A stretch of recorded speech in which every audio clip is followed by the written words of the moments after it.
हिंदी माध्यम के गिरते परिणाम को कैसे रोका जाए, इस उद्देश्य से इस वीडियो को बनाया गया है। और जैसा कि हम जानते हैं कि विगत वर्षों में हिंदी माध्यम का जो परिणाम है वो काफ़ी निचले स्तर पे जा चुका है। लेकिन उसके पीछे ऐसे क्या कारण हैं और उसको हमें रोकने के लिए ऐसे कौन से उपाय हैं जो हम कर सकते हैं, तो उसको हम वीडियो के लास्ट में देखेंगे। अभी हम ये जानते हैं कि सिविल सर्विस के लिए जो तैयारी कर रहे हैं, जो एस्पिरेंट, उन्हें एक चीज़ ये समस्या आती है कि मार्केट में बहुत सारी किताबें हैं और उसमें उन्हें कौन सी किताबें हैं जो उन्हें इस परीक्षा को पास करने पे मदद कर सकती हैं। तो सबसे बड़ा कारण ये भी मान सकते हैं कि किताबों का बहुतायत मात्रा में मार्केट में उपलब्धता। तो अपन आगे देखते हैं कि कौन सी किताबें पढ़नी है, उसके अलावा और कुछ चीज़ें नहीं पढ़नी हैं। जैसा कि आप देख रहे हैं कि इतिहास के लिए प्राचीन भारत का इतिहास, जो पुरानी एनसीईआरटी आती है आर.एस. शर्मा की, वो बुक आपको फ्लिपकार्ट में भी मिल सकती है और फ्री में नेट में भी अवेलेबल है। आप उसको डाउनलोड कर सकते हैं, उसको पढ़ सकते हैं। ये बेसिक किताब है और इसमें आपको मेनली उन चीज़ों को पढ़ना है जो आर्ट एंड कल्चर से संबंधित हों, भारतीय कला एवं संस्कृति से संबंधित हों। ये दूसरी चीज़, मध्यकालीन भारत का इतिहास पुरानी एनसीईआरटी, ये सतीश चंद्र जी की है और इस एनसीईआरटी को भी सिर्फ कला और संस्कृति के दृष्टिकोण से ही पढ़ना है। साथ ही साथ आप जब पढ़ रहे हैं तो उसके राजाओं का शासन वगैरह के बारे में आप जान सकते हैं, पर वो सिर्फ थोड़ा थोड़ा जानना है। बाकी ये दोनों किताबें आपको सिविल सर्विस के अलावा और भी एग्ज़ाम, स्टेट पीसीएस, एसएससी और अदर एग्ज़ाम्स में भी मदद करेंगी। इसके साथ ही अपन देखते हैं कि तीसरी बुक ऐसी कौन सी इतिहास की, तो आधुनिक भारत का इतिहास, विपिन चंद्रा, पुरानी एनसीईआरटी। इसके पीछे सिर्फ एक ही रीज़न है कि इस बुक को आप जितनी बार चाहे उतनी बार आप पढ़ सकते हैं और आप तब तक पढ़िए जब तक कि आपको हर एक पेज से कुछ नया ना मिलना बंद हो जाए। तो उससे क्या होगा, आप अपने आप में एक श्योर हो जाएंगे कि हमारी तैयारी हो चुकी है। और दूसरी बात यह है कि जो आधुनिक भारत की इतिहास है, जो ये किताब है, ये बहुत ही सरल शब्दों में लिखी गई है और साथ ही साथ आधुनिक भारत का महत्व कुछ समय से परीक्षाओं में काफ़ी बढ़ चुका है, चाहे वो सिविल सर्विस हो, चाहे वो अदर एग्ज़ाम हो।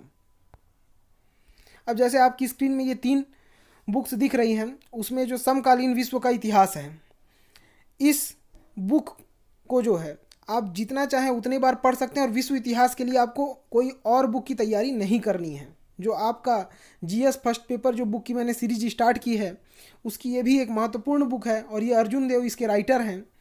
तो इसमें आपको यही है कि आप इसको जितनी बार हो सके उतनी बार आप रट सकते हैं। अब यहाँ पे आपकी स्क्रीन में 2 बुक दिख रही है, आधुनिक भारत का इतिहास, स्पेक्ट्रम। इसको अगर मैं कहूँ, आप अगर पॉलिटी के लिए लक्ष्मीकांत पढ़ते हैं तो स्पेक्ट्रम को भी आप कम से कम 15 से 20 बार पढ़िए। और आप अगर 15 से 20 बार अगर स्पेक्ट्रम पढ़ लेते हैं तो आपको विपिन चंद्रा की एनसीईआरटी पढ़ने की कोई ज़रूरत नहीं है, क्योंकि ये बुक हर एग्ज़ाम में काम आनी है। और आधुनिक भारत का इतिहास आपको जानना इसलिए भी ज़रूरी है क्योंकि जब आप आधुनिक भारत का इतिहास जानेंगे तो आप ये चीज़ समझ पाएंगे कि आज की हमारी जो फॉरेन पॉलिसीज़ हैं, अंतर्राष्ट्रीय जो संबंध है, वो किस पे बेस्ड हैं। तो आपको कॉन्सेप्ट को बेस करने के लिए, एक आधार देने के लिए आपको एनसीईआरटी पढ़नी है। लेकिन जो मेन किताब है, जो मूल किताब है, जैसे स्पेक्ट्रम आधुनिक भारत का इतिहास है, तो इस किताब को आपको ज़्यादा से ज़्यादा बार पढ़ना है। वैसी भारतीय कला एवं संस्कृति की जो बुक है नितिन सिंघानिया जी की, और आप ये भी जान रहे हैं कि जैन धर्म, बौद्ध धर्म और विभिन्न प्रकार की जो शैलियाँ हैं, मंदिर शैली, नागर शैली, बेसर शैली, इन सब शैलियों का भी इसमें अच्छी तरीके से वर्णन किया गया है विथ चित्र के माध्यम से। तो आप इससे काफ़ी अच्छी तरीके से समझ सकते हैं। और ये जो दोनों बुक्स हैं ये हर एग्ज़ाम में काम आनी है, तो ये दोनों बुक आपके लिए मस्ट रीड होनी चाहिए अगर आपको हिंदी माध्यम में सफलता अर्जित करनी है, क्योंकि इंग्लिश माध्यम वाले भी वही पढ़ते हैं और हिंदी माध्यम वाले भी वही पढ़ते हैं। उसके साथ ही हम देखेंगे जियोग्राफी के लिए कौन सी एनसीईआरटी और कौन सी बुक की ज़रूरत है। तो जो नई एनसीईआरटी है, कई लोग का मानना ये रहता है कि भाई हमने एनसीईआरटी कुछ पढ़ी ही नहीं, क्योंकि जो टॉपर्स रहते हैं वो ये बोल देते हैं कि 6वीं से लेकर आप 12वीं तक की एनसीईआरटी पढ़िए। पर सच्चाई ये है कि 12वीं तक की एनसीईआरटी, आप हर एनसीईआरटी के आपके लिए उपयोगी है? तो जवाब है नहीं, क्योंकि आप सिलेबस देखिए और क्वेश्चंस देखिए। मैं ये कह सकता हूँ कि आपको एक नॉलेज, एक बेस के लिए आप हर एनसीईआरटी पढ़ सकते हैं, पर सिविल सर्विस का एग्ज़ाम हर साल कंडक्ट होता है और जिसमें 1 साल का ड्यूरेशन होता है। उसमें आपको कम से कम समय में आपको एक अच्छी तैयारी की आवश्यकता होती है। तो आप जितने लिमिटेड रिसोर्स का अध्ययन करेंगे, जो इंग्लिश माध्यम वाले करते हैं और हिंदी माध्यम वाले नहीं कर पाते हैं। तो सबसे पहली चीज़ अपन ये देख लेते हैं कि छठवीं की जो एनसीईआरटी है और 7वीं की और 8वीं की, ये सिर्फ आपको एक थोड़ा सा नॉलेज देगी भारत के परिप्रेक्ष्य में, पर्यावरण के परिप्रेक्ष्य में और थोड़ा बहुत अंतरिक्ष के परिप्रेक्ष्य में। बाकी ये ज़्यादा यूज़फुल नहीं है। इस चीज़ को आप ध्यान में रखिए, इसको स्टोरी बुक के हिसाब से आप पढ़िएगा। अब हम देखते हैं, यहाँ से आप इस चीज़ों को इसलिए पढ़िएगा क्योंकि ये चीज़ आपको भारत का भूगोल और भारत की अर्थव्यवस्था को समझने में काफ़ी हद तक मदद करेगी कि भारत का जो ग्रामीण सेक्टर है वो कृषि पर बेस्ड है। तो उसी तरीके से अगर हम ये देखते हैं कि समकालीन भारत का इतिहास 9th की 10th की, और आपके सामने में एक दिख रहा है भारत लोग और अर्थव्यवस्था। ये जो एनसीईआरटी है आपको अर्थव्यवस्था का बेस समझने में मदद करेगी। लेकिन मैंने इसको इसलिए इसमें डाला है कि जब आप भारत के बारे में पढ़ रहे हैं, भारत का भूगोल पढ़ रहे हैं, तो वहाँ का रहन सहन, वहाँ का जियोग्राफिकल डिस्ट्रीब्यूशन, ये चीज़ आपको पता होना चाहिए। उसके साथ ही ये जो 3 बुक आपकी स्क्रीन में दिख रही है उसमें मैं दृष्टि को ज़्यादा प्रीफर नहीं करूँगा, लेकिन कई लोग का मानना ये रहता है कि हमको शॉर्ट्स में हर चीज़ अवेलेबल चाहिए, मतलब थोड़ा थोड़ा में ही सही कॉन्सेप्ट हमारा बिल्ड हो जाए। तो उसके लिए दृष्टि की जो क्विक बुक है वो बहुत ही अच्छी और सॉलिड बुक है। कई लोग माजिद हुसैन टीएमएच की बुक की तरफ जाते हैं, पर मैं ये कहूँगा कि उस बुक की तरफ जाने के लिए आपके पास समय होना चाहिए, जो कि आपके पास इस एग्ज़ाम में बिल्कुल नहीं है। अब आप 2 बुक देख रहे हैं, भौतिक भूगोल के मूल सिद्धांत। ये जो नई एनसीईआरटी है इसको आप जितना हो सके उतना आप पढ़िए, और उसके साथ ही भौतिक भूगोल सविंद्र सिंह। कई लोग कहते हैं कि इंग्लिश माध्यम में काफ़ी अच्छी अच्छी बुक्स हैं, लेकिन हिंदी माध्यम में सविंद्र सिंह की जो बुक है उससे अच्छी इंग्लिश माध्यम में भी बुक नहीं है, और ये दोनों में आती है, दोनों लैंग्वेज में आती है। तो आप ये नहीं कह सकते कि हिंदी माध्यम वालों के पास मटेरियल की कमी है। ये आप ब्लेम करना बंद करिए। इसके साथ ही आप ये जो बुक्स हैं इसको आप खरीद सकते हैं और आप सेल्फ स्टडी कर सकते हैं। इसके साथ ही हम देखते हैं पुरानी एनसीईआरटी के थ्रू हम विश्व भूगोल को कैसे मजबूत करें। तो 6वीं से लेकर 8वीं तक जो पुरानी एनसीईआरटी जो आती है, देश और उनके निवासी, ये आपको विश्व इतिहास लगभग 99% आपको कवर अप कर देंगे। और रहा जो थोड़ा बहुत, जब आप जियोग्राफी पढ़ रहे हैं, चाहे वो भारत के परिप्रेक्ष्य में हो चाहे विश्व के परिप्रेक्ष्य में हो, तो जब आप जो चीज़ें पढ़ रहे हैं तो आप ओरिएंट ब्लैक स्वान का एटलस, जो कि मुझे पर्सनली पसंद है, और आप और भी एटलस देख सकते हैं मार्केट में जैसे ऑक्सफोर्ड वगैरह है, पर ओरिएंट ब्लैक स्वान ऑथेंटिक लगता है।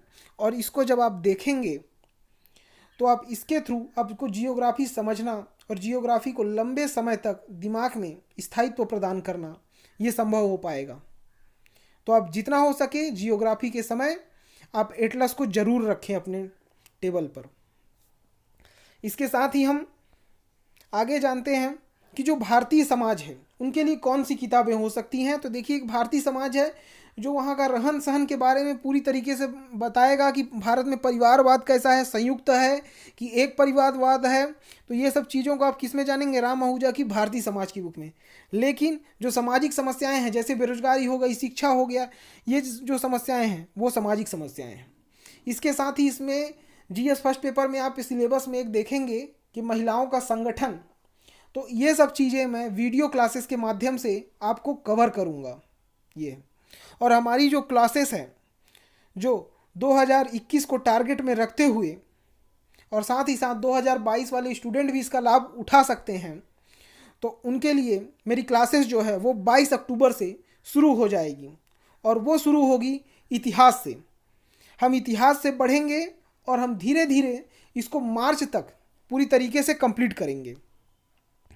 और इसके साथ ही दोस्तों मैं ये भी कहना चाहता हूँ कि आप इस चैनल को सब्सक्राइब और लाइक कर लीजिए, क्योंकि इससे आपको जो मटेरियल मिलेंगे वो मटेरियल आपको क्लास नोट्स भी प्रोवाइड कराए जाएंगे, और जो बुक्स आपको पढ़नी है उस चीज़ को भी आप हमसे पूछ सकते हैं ईमेल आईडी के थ्रू मैसेज करके। तो इस तरीके से आपको हर चीज़ों का नॉलेज थोड़ा ही सही पर मिल जाएगा।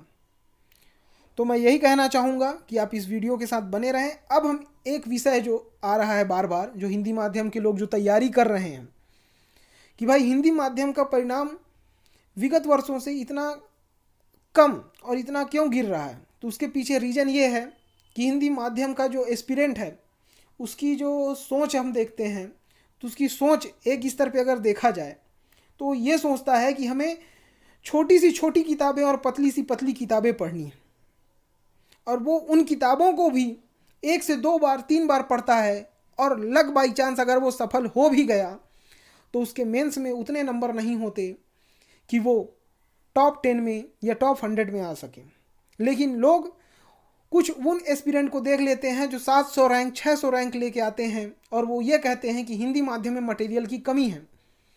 तो आप ये भूल जाते हैं कि निशांत जैन भी हिंदी माध्यम से था और गंगा सिंह राजपुरोहित भी हिंदी माध्यम से था।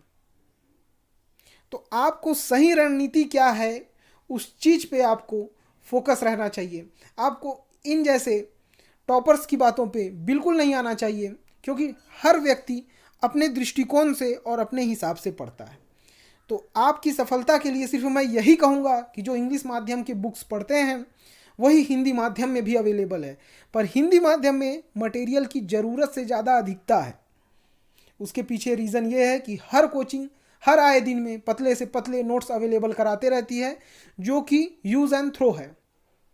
आप उसको अगर यूज़ कर भी ले रहे हैं तो उसको आप थ्रो कर देंगे, क्योंकि वो मटेरियल्स उतने अच्छे नहीं हैं। और दूसरी बात यह है कि मेरा ये वीडियो बनाने का उद्देश्य ये भी है कि कई लोगों को बुक्स पता ही नहीं होती और वो बुक्स के लिए कोचिंग से ज्वाइन कर लेते हैं, और उसमें उनके पेरेंट्स का पैसा जाता है और पैसे के साथ साथ उनका समय जाता है। और समय दोस्तों बहुत ही बहुमूल्य है, क्योंकि आप जानते हैं कि इसमें आपको ज़्यादा अटेम्प्ट नहीं मिलना है। तो इसलिए जो आपकी जो तैयारियां चल रही हैं वो एक दृष्टिकोण से लगातार चलती रहनी चाहिए। और इसमें मैं एक चीज़ बोलता हूँ, जो टॉप कर लेते हैं वो बोलते हैं कि 10 से आप 12 घंटे पढ़िए। 10 से 12 घंटे पढ़ने की कोई आवश्यकता नहीं है, बल्कि आप 5 से 6 घंटे रेगुलर पढ़िए।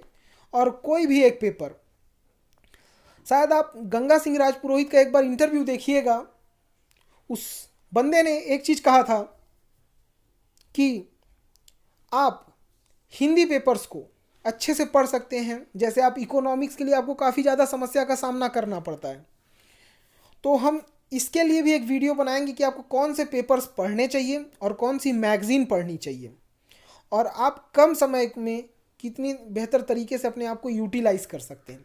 और साथ ही साथ दोस्तों, ये जो चैनल है वो विशेष रूप से इसका लक्ष्य यही है कि हिंदी माध्यम में जो सूखा पड़ चुका है, जो अकाल पड़ चुका है, उसको दूर करना, और उसके निवारण के लिए हम प्रतिबद्ध हैं। और ये चैनल बिल्कुल ही मुफ्त रहेगा, ये है। लेकिन अगर हम क्लास मटेरियल्स आपको प्रोवाइड कराएंगे तो हम आगे इस चीज़ के बारे में हम थोड़ा सा ये विचार ज़रूर कर सकते हैं कि हम उन एस्पिरेंट को अपने साथ जोड़ें जो रियल में सीरियस हैं इस एग्ज़ाम को लेके। हमें वो फालतू स्टूडेंट नहीं चाहिए जो टाइम पास के लिए जुड़ जाते हैं, क्योंकि लाइफ टाइम पास नहीं है दोस्तों। वक्त बीतता है तो वक्त में अपने आप के वक्त को बदलना होता है। इसलिए आप जो तैयारी कर रहे हैं उसके लिए मैंने ये बुक सीरीज लाया है, और मैं कंटिन्यू इसके 2 वीडियो और अवेलेबल कराऊंगा। जो नेक्स्ट वीडियो है उसमें हम जीएस सेकंड पेपर के बुक्स के बारे में जानेंगे, और जो तीसरा वीडियो आएगा उसमें आप जानेंगे तीसरे पेपर और चतुर्थ पेपर। अगर आपको वैकल्पिक विषय के बारे में जानना है तो आप हमें कमेंट करके बता सकते हैं। दोस्तों, आपसे एक ही रिक्वेस्ट है कि आप इस वीडियो को लाइक करिए, सब्सक्राइब करिए और इसको शेयर करिए, ताकि ज़रूरतमंद स्टूडेंट के पास पहुंच सके और वो सही किताबों का अध्ययन करके सिविल सेवा में हिंदी माध्यम के परचम को लहरा सके। जय हिंद दोस्तों, धन्यवाद।